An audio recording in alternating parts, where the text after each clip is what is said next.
Have you ever wondered about the origins of the southwestern Oromo people?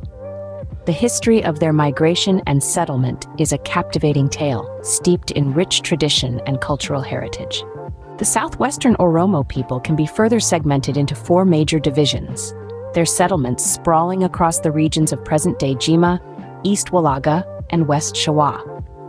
Every member of these divisions traces their lineage back to a single tribe, settling in their respective territories generations ago.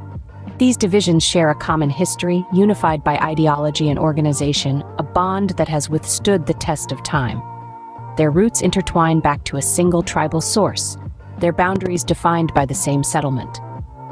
The Oromo tribes each have unique narratives of land expansion and migration. The Maccabees, for one, have a particularly intriguing journey.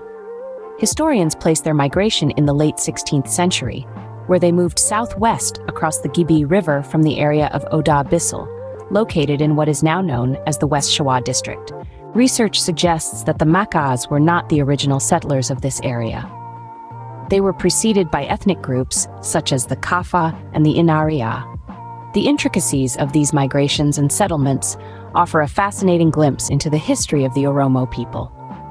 As we delve into the past, we discover that the Oromo tribes maintained their distinct cultural identities despite their migrations, their traditions and ideologies binding them together.